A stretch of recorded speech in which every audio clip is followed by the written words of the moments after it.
Assalamualaikum warahmatullahi wabarakatuh. Kita bertemu lagi di channel kita, yakni channel Qurratul Uyun, yang mana kita hari ini pada tanggal 2 September sudah bulan baru lagi. Semoga di bulan yang baru ini lebih dapat meningkatkan semangat kita untuk lebih beribadah lagi dan lebih meningkatkan aktivitas kita. Semuanya insya Allah lancar dan dalam keadaan sehat walafiat. Amin amin ya rabbal alamin. Alhamdulillah rabbil alamin, wassalatu wassalamu ala asyrafil anbiya'i wal mursalin sayyidina Muhammad wa ala alihi wa sahbihi ajmain. Amma ba'du. Untuk hari ini kita mau membahas prestasi. Kebetulan yang kita undang sekarang adalah siswi yang berprestasi dan lumayan lama sudah sekolah di Qurratul Uyun. Mulai kalau tidak salah mulai dari RA ya. TK. Oh TK. Dulu TPK apa? TPK dulu ya, masih ada TPK belum RA ya. Karena sebelum adanya RA itu di Qurratul Uyun itu TPK, cuman masuknya sama seperti MDTA, yaitu jam 2. Nah, berhubung sudah izin operasional di RA sudah ACC, maka akhirnya dirubah menjadi RA ya, sejenis dengan TK, cuman ini bukan dari dinas ya, tapi dari Depak. Oke, di sini kita perkenalkan dulu siapa yang kita undang. Mungkin sudah tidak asing lagi dan mungkin banyak teman-teman di sini yang pernah mengenal sosok siapakah ini. Kalau tidak salah nama panjangnya adalah Mbak Malihatul Khairiyah. Silakan perkenalkan sendiri. Assalamualaikum warahmatullahi wabarakatuh. Waalaikumsalam warahmatullahi wabarakatuh. Perkenalkan, nama saya Malihatul Khairiyah, bisa dipanggil Ria atau Maliha. Maliha dari mana? Terus anaknya siapa? Dari Tentanan Barat, Dusun Baji, putri dari Bapak Saheri. Wah, ternyata putri dari Bapak Saheri. Kebetulan Bapak Saheri ini menjadi kepala sekolah MDTA dan menjadi guru BK di MA Qurratul Uyun. Kalau guru BK berarti sudah banyak dikenal oleh siswa ya. Iya. Ya, karena lumayan lama lah orang tua dari Malihatul Khairiyah ini sudah lumayan termasuk guru senior. Kurang lebih berapa tahun saya kurang tahu. Pokoknya sebelum saya ngajar di sini beliau sudah ada. Gitu. Di sini saya mengundang Mbak Maliha.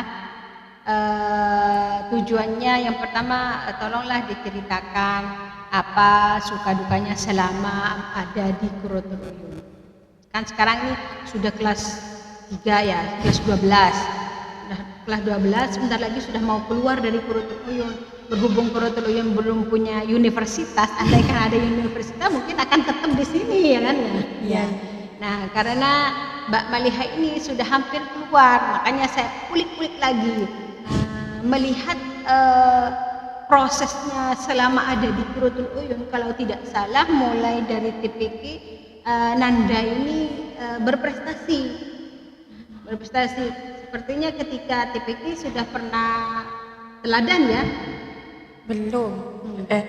Tingkat A-nya itu sudah jadi teladan ranking tapi. Coba diceritakan tingkat mulai dari TPK tingkat A, tingkat B dapat berapa, dapat prestasi apa gitu ya. Sampai sekarang kelas 3. Dari ranking. Ya, mungkin dari ranking kalau memang teladan ya teladan diceritakan. Kalau nggak salah dari tingkat A-nya itu saya sudah jadi teladan, tapi mungkin karena masih tingkat A jadi nggak belum teladan. Tapi kalau masalah nilai tinggian saya katanya. Kemudian tingkat B-nya itu qadarullah saya belum jadi teladan. Jadi saya dapatnya ranking. Terus ranking 1 atau ranking 2? Nah, ranking 1 apa? Oh, ranking 1. Jadi berturut-turut ya dari tingkat A TPK tingkat A, TPK tingkat D itu sudah ranking 1 terus ya? Ya, ya terus ketika itu sudah naik ke MDTA. MDTA, iya MDTA semester 1 saya itu ranking 1, tapi semester 2-nya ranking 2. Iya. Sampai kelas 2 tetap ranking 2 sampai kelas 5 ranking 1 dan kelas jadi kelas 2, 3, 4 itu ranking 2. Semester 2 kelas 5 itu ranking 1. Karena ditingkatkan lagi mungkin belajarnya. Terus kelas 6. Kelas 6 semester 1-nya itu ranking 2 dan semester 2-nya ranking 1. Wah, berturut-turut ya, berarti masuk 3 besar terus. Setelah SMP? SMP kelas 1. Setelah waktu MDTA teladan enggak? Enggak. Oh, berarti peringkatnya aja ya. Oh iya. Tetap di peringkat antara 1, 2 dan 3. Tapi tidak pernah ranking 3.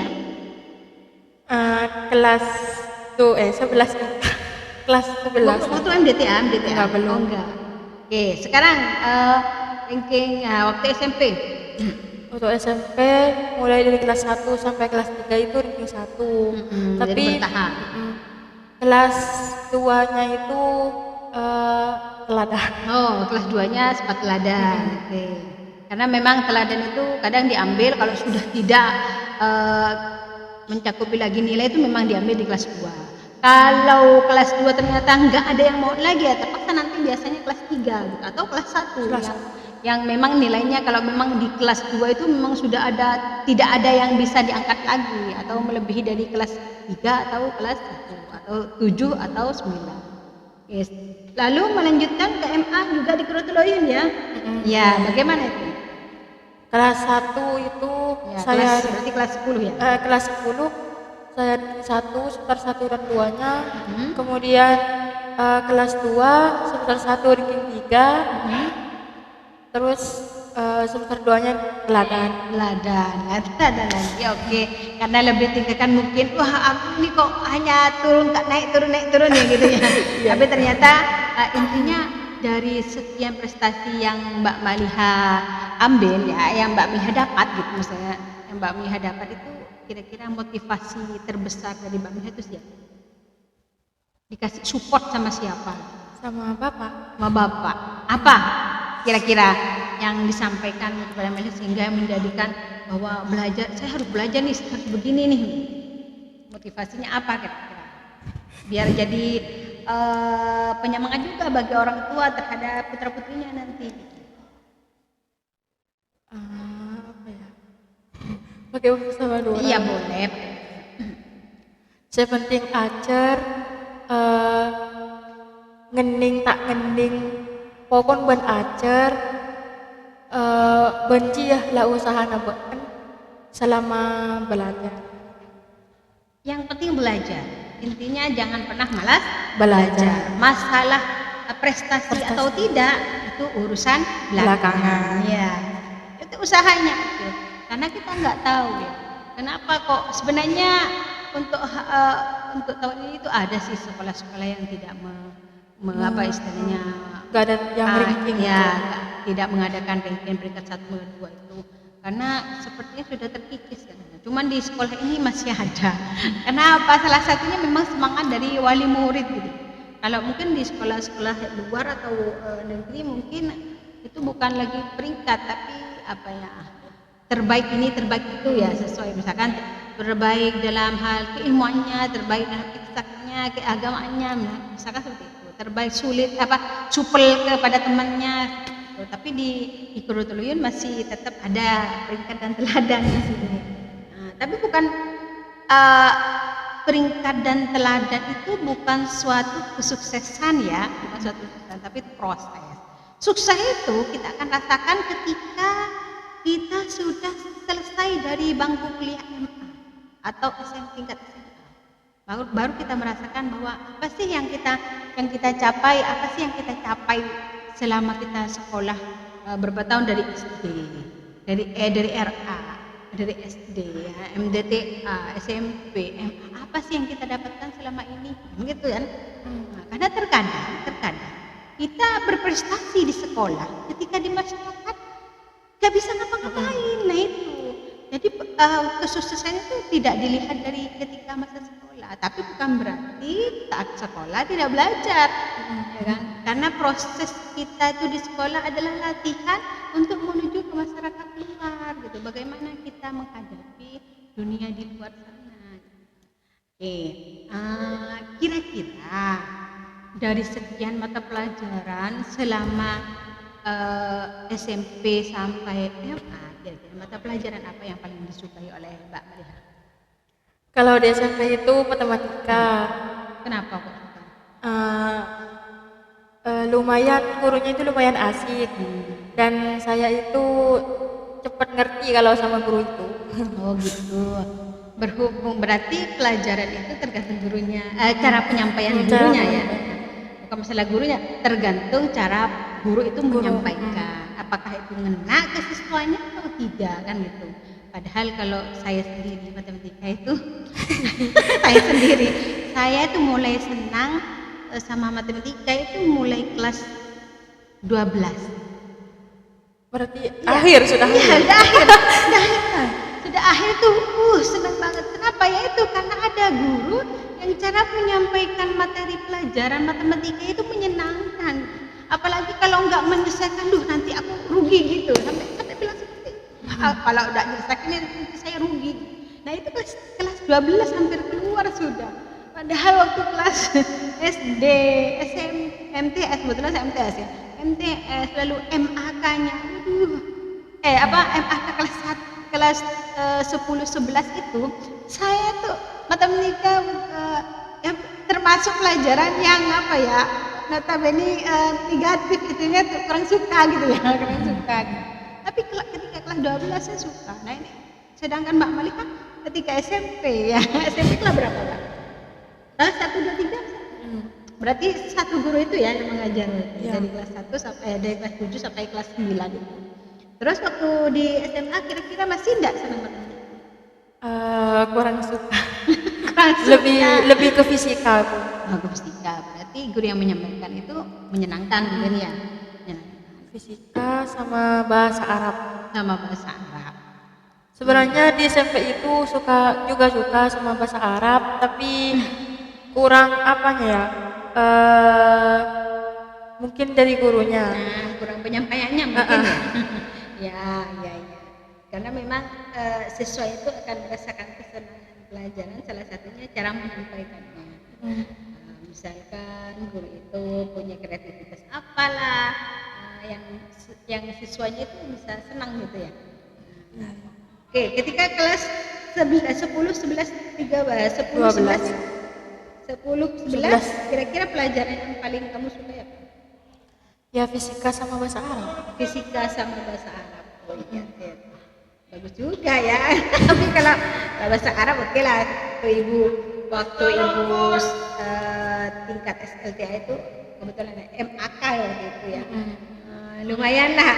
Kalau MAK tuh digodok kitab bahasa Arab, malah eksaknya itu lebih sedikit. Nah kalau fisika, gambaran yang ada di pikiran ibu tuh kurang begitu paham, karena waktu SMA ada fisika. Adanya cuma sosiologi, bahasa Inggris, terus matematika, IPS, terus bahasanya. Tidak ada biologi mana? Belajar biologi mana? Tidak ada biologi. Sains mungkin. Enggak ada. PKN mana? Oh, IPS ya, masuk IPS. Nah, ketika sudah kan waktu teladan itu ya, teladan berarti 2 kali ya. Berapa kali teladan? Iya, 2 kali. Kok 2 kali? Waktu SMP teladan. Waktu MDTA? Enggak, bukan. Oh, ada teladan ada. Enggak dapat. Terus berarti 2 kali. Iya. 2 kali teladan. Kalau peringkat itu berkali-kali ya, sekalipun masuk ke 3 besar ya. Yang peringkat 1, 2 dan 3. Itu salah satu motivasi kamu untuk bagaimana belajar terus ya kan ya. Sekarang kira-kira apa yang Mbak Maliha dapat? Istilahnya saya sekarang tahu nih kemampuan saya di sini misalnya. Kira-kira tahu nggak kemampuan Mbak Maliha di bidang apa? Bakatnya. Ya boleh bakatnya, boleh keilmuannya. Mungkin di bahasa Arab. Di bahasa Arab. Tapi Jadi sekarang sudah terasa bahwa bahasa Arab nih, ini faknya saya nih, gitu ya. Ini jurusan saya nih, gitu ya. Gitu. Terus kalau bakat,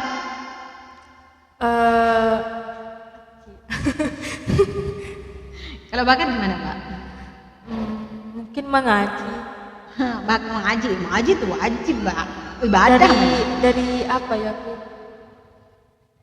Apa Ki? Yo, bakat yang misalkan apa sih bakat saya? Apa saya bakatnya hanya ya pokoknya fokus pelajaran. Ketika Mbak melihat bakat Mbak Liha belum terasah mungkin misalkan saya mengaji Bu, tapi tartilnya belum bisa gitu ya.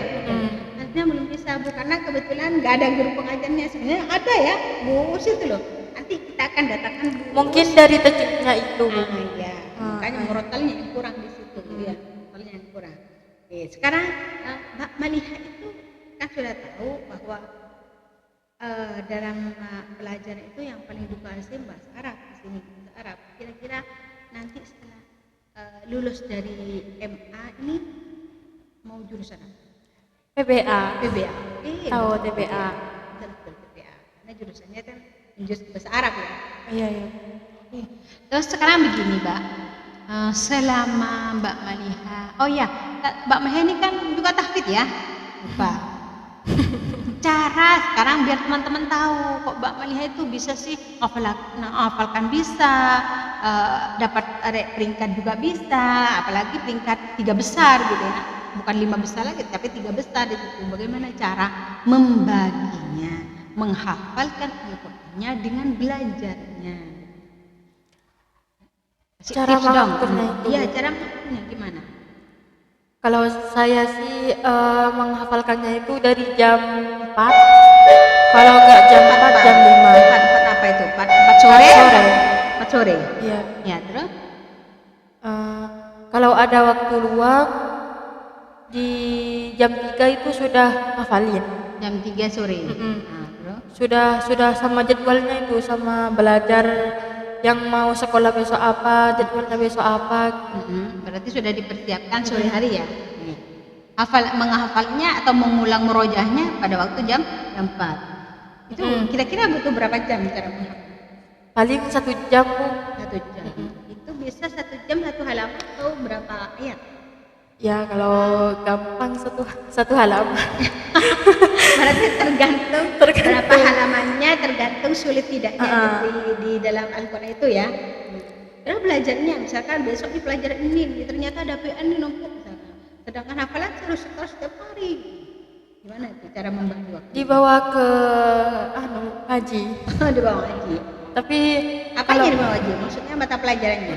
Tugas yang ada tugas itu, ada PR dibawa ngaji atau diselesain dulu baru ngafalin. Baru ngafalin.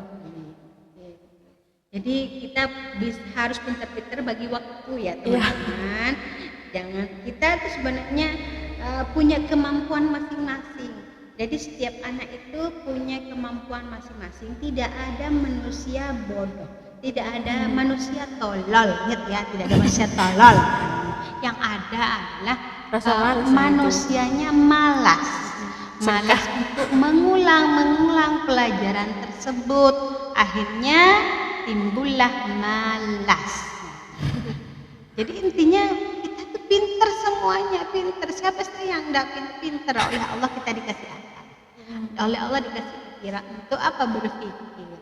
Makanya mulut untuk apa? Untuk membaca. Makanya ikro dibaca. Sekarang kan banyak yang enggak, apalagi siswa sekarang minim sekali baca. Kira-kira kalau Mbak Maliha suka baca kan enggak? Apakah dulu misalkan saya dulu pernah sering baca buku, suka baca buku, sekarang sejak pegang HP misalkan. Iya. Gimana itu? Gak terlalu suka baca. Gak terlalu suka baca tapi suka belajar. Saya itu bacanya dirangkum itu Bu. Pakai rangkum. Misalkan baca apa? Kayak baca buku apa lalu dirangkum kan dirangkum. Misalnya dalam sebuah buku itu ada rangkuman. Baru kalau ada bahasa yang tidak dimengerti itu searching ke Google. Gitu. Jadi kalau misalkan pernah enggak Mbak Maliha baca suatu buku yang bukan buku pelajaran? Iya. Seperti apa? Novel. Oh, novel. Novel hiburan berarti ya. Iya. Tapi novelnya dalam identik negatif atau positif? Cinta. Oh ya, dimaklumi. Berarti normal ya, normal. Mbak Maliha suka baca novel juga, cuman novelnya yang berbau cinta, tapi enggak ada pornonya kan? Iya. Skip Bu kalau ada. Oh, kalau ada berarti nggak penasaran ini masa. Iya iya. Apalagi sekarang novel itu tidak hanya berbentuk buku, bahkan di media HP, Wattpad itu ada banget ya. Sehingga kita itu harus hati-hati juga kalau sering-sering baca di HP, apalagi misalnya HP kan kecil gitu lah, karena itu bisa merusak Mata. Oke. Oh ya, pesan mungkin yang disampaikan kepada teman kita apa? Oh ya, selama saya tanya dulu lagi, selama ada di sini, kira-kira hal yang paling mengesankan itu apa? Kita lagi kan mau kuliah, tunggu dulu pesannya. Sekarang yang paling mengesankan itu apa? Selama sekolah di Gorontalo. Kalau nggak pada saat ngaji Bu, Ngaji, lah ketika ngaji. bisa dipercayai oleh guru. Salah satunya dikasih amanah ya. Contohnya seperti apa? Kayak sering di ekon-pakon, terus jadi kepercayaan kayak abdi dalam tapi bukan abdi dalam. Iya, karena tidak mantap ya. Iya. Kalau di sekolah, Iya juga jadi kepercayaan guru. contohnya kalau yang guru seperti apa? Kalau ada anak-anak yang anak-anak yang nakal, tuh suruh bilang ke gurunya, suruh marahi, suruh nasihati gitu. Gitu. Jadi hampir sama dengan bapaknya nih, BK. Hampir sama dengan BK. Oh iya, Mbak Maliha ini kan di sini terkenal oleh keluarga boboho ya. Besar-besar. Ya, bukan boboho bukan berarti kena apa, karena memang keluarga Mbak Maliha ini rata-rata subur-subur, tapi sekaligus subur yang pertama bapaknya subur, tapi suaranya bagus, suaranya bagus gitu loh. Nah beda, ada yang gemuk tapi suaranya nggak bagus, terutama kayak ibu nih. Terus ibunya juga sama gitu, juga. Tapi baby face ya, baby face kalau nggak salah jarak antara ayah dan ibu jauh sekali. 11 tahun itu. Oh 11 tahun ya makanya. Jadi bapakmu itu dapat anak muda, daun muda. Perawan yang paling muda sekali kan gitu ya. Dan sekarang mempunyai saudara berapa? Ada 3 saudara. 3 saudara, 2 perempuan dan 1 laki-laki. Iya. Ya, oke. Sekarang pesan yang akan disampaikan kan sebentar lagi, siapa tahu ini jadi motivasi untuk teman-teman yang lain atau adik-adikmu minimal. Sebagai pelajar kita harus rajin-rajin belajar, gak boleh malas. Kalau ada orang yang iri dengki itu jangan dimasukkan dalam hati, cukup masukkan kuping kanan, keluar kuping kiri. Itu kalau yang negatif ya, beda. Kalau yang positif itu ya kita serap dulu, terus pikirkan dulu baru masukkan hati. Oke teman-teman, jadi intinya kita ketika teman-teman itu dalam keadaan di bangku belajar, yang pertama harus benar-benar dibuang rasa malas, terutama pergaulannya. Pergaulan teman kita boleh milih, tapi bukan milih-milih, kita harus milih circle kita yang bisa mengajak kita kepada kebaikan, kan gitu ya. Nah, untuk apa? Biar apa yang ada di diri kita itu berkembang lebih baik. Jadi circle kita, misalkan bukannya nggak boleh kita berteman dengan orang yang menurut kalian itu adalah ini nakal, boleh, cuman karena kadang kita tuh takut tidak mampu untuk menjauhi atau untuk khawatirnya kita itu langsung ikut gitu lah. Jadi lebih baik kita berhati-hati. Bukannya nggak boleh, silahkan, cuman ada batasnya. Mungkin pesan yang disampaikan oleh Mbak Maliha semoga bermanfaat dan itu menjadikan motivasi untuk teman-teman dan juga untuk saya sendiri bahwa belajar ataupun membaca buku tidak hanya sebatas di bangku sekolah, tidak hanya sebatas di bangku kuliah, tapi dimanapun sampai kita menikah pun juga perlu belajar ya kan, belajar mendidik anak, belajar bagaimana memasak buat keluarga, itu kan butuh belajar juga ya. Oke. Mungkin itu saja dari saya dan Mbak Maliha, semoga bermanfaat untuk channel hari ini. Kurang lebihnya mohon maaf. Assalamualaikum warahmatullahi wabarakatuh. Dadah.